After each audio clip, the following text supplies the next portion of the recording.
Gelar pasukan ini menjadi sinyal bahwa negara ini bukan hanya memiliki personel yang banyak, tapi juga terlatih, terintegrasi, dan siap bergerak kapan saja. Tidak heran jika sejak pagi, para pengamat militer dari negara-negara ASEAN sudah memasang mata dan telinga mereka, karena mereka tahu parade kali ini adalah show of force yang jarang dilakukan secara terbuka. Mayor Jenderal TNI Christomay Sianturi, Kepala Pusat Penerangan TNI, menegaskan bahwa formasi di lapangan hari itu bukan sembarang formasi. Ada pasukan upacara, pasukan pendukung, dan komandan-komandan elit dari ketiga matra. Gila ya. Darat, laut, dan udara. Mereka bergerak seperti orkestra militer, presisi, rapi, dan terkoordinasi. Dan di luar sana, di seberang perbatasan, terutama di Malaysia yang belakangan getol memprovokasi soal ambalat, sinyal ini terbaca jelas.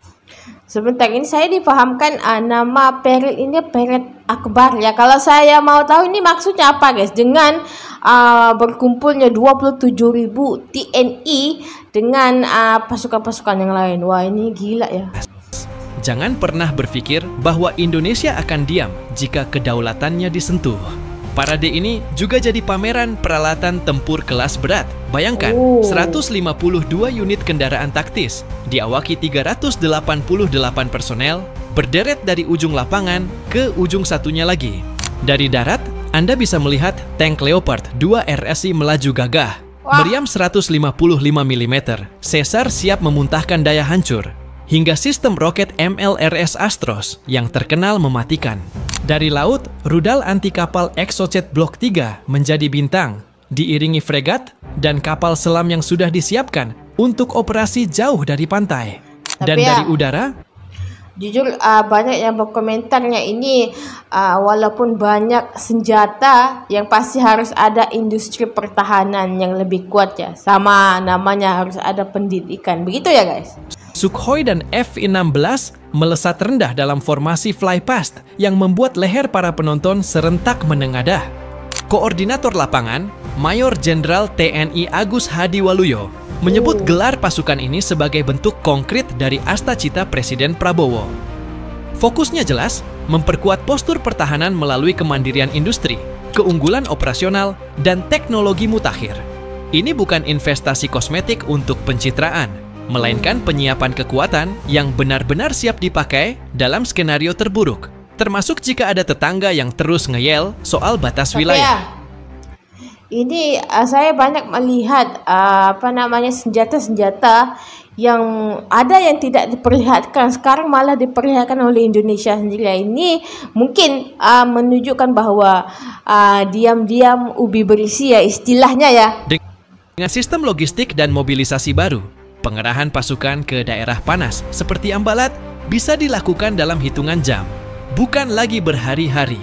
Tak berhenti di situ, parade ini juga menjadi panggung untuk mengumumkan restrukturisasi besar di tubuh TNI. Jabatan Danjen Kopassus resmi ditingkatkan menjadi Pangkopassus. Dibentuk 6 grup Kopassus baru, 6 komando daerah militer tambahan, 20 brigade infanteri teritorial pembangunan, dan 100 batalion infanteri teritorial pembangunan TNI Angkatan Darat. Ini artinya rantai komando kini lebih pendek, respon di wilayah rawan lebih cepat, dan kemampuan adaptasi terhadap ancaman konvensional maupun non-konvensional meningkat signifikan. Gila ya guys. Inilah kenapa Indonesia tidak mau. Saya akui ya kenapa Indonesia ini salah satu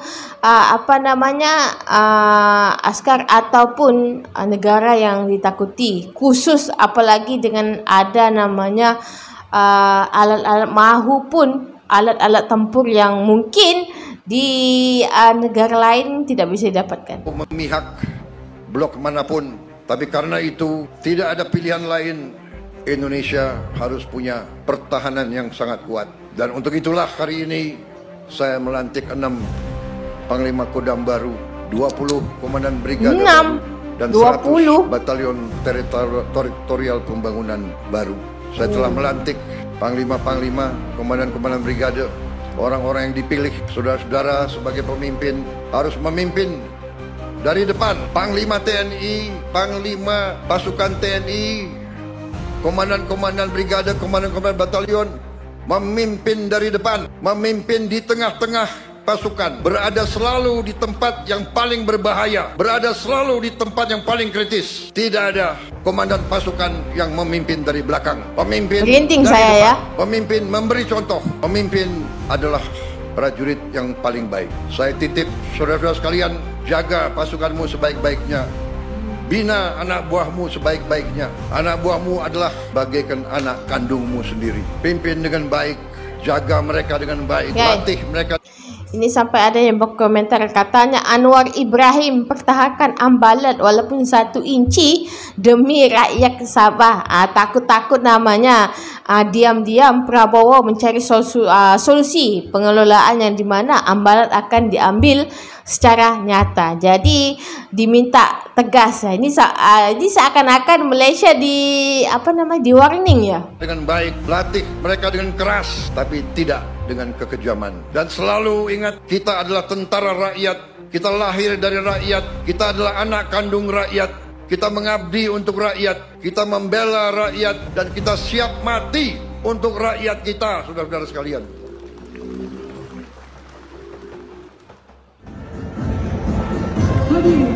Ini ya cuplikan parade Akbar. Ini kenapa namanya Akbar, guys?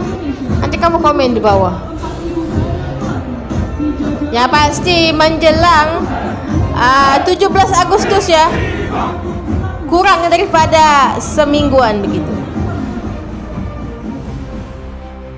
Hadirin, menyusul di belakangnya 1 SSB Kader Pelatih.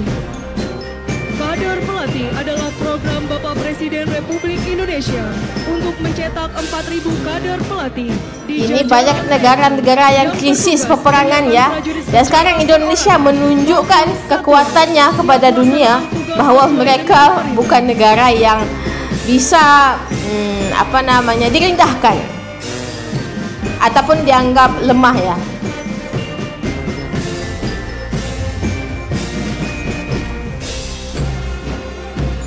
Kader Pelatih merupakan program atau kegiatan dalam tubuh TNI yang bertujuan itu pahlawan sejati ataupun pahlawan sesungguhnya. Seharusnya pemerintah memprioritaskan tunjangan lah, fasilitas untuk keluarganya juga, gajinya diperbesar. Ada yang berkomentar begitu ya.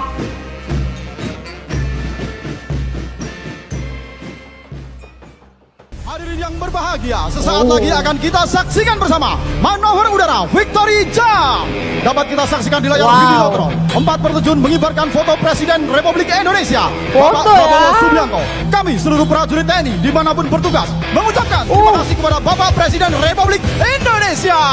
Selanjutnya tampak di layar Videotron, prajurit TNI menunjukkan kemampuan dan prestasi gemilang dalam event terjun payung, diantaranya prestasi rekor muri terjun wingsuit.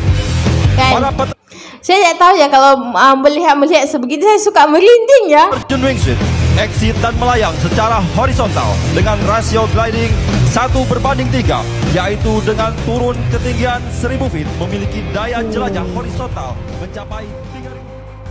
Undangan yang berbahagia, melintas dari depan TNI podium manuver kehormatan. F-16 aksi Hercules. Terjun keluar satu persatu dari pintu kiri dan kanan pesawat. Dirilis Hercules dari ya? ketinggian 1000 feet. Para penerjun lintas udara melaksanakan terjun. Mari kita alihkan pandangan ke sisi kiri tribun kehormatan. Wah. Bersama manuver udara Victory Jump membara Ini bendera merah putih. jujur kalau saya melihat Indonesia dengan ribuan askarnya ataupun anggota-anggotanya seakan-akan Rusia ya. Melambangkan sebuah kehormatan yang harus berkibar. Hadirin yang kami hormati, bersiap lintas dari depan podium kehormatan. Yang kami hormati, terimalah salam hormat dan bangga dari kami, prajurit Sabta Marga, pengawal Dirgantara, datang dari depan podium kehormatan. Inilah dia, Kesatria Yang pasti, Dirgantara Prima. semoga ada Break off jalan pendamaiannya. Komando Pertahanan Udara Nasional. Menyusul di belakangnya lambang-lambang kesatuan dan Panglima Kota Makosan oleh Presiden Republik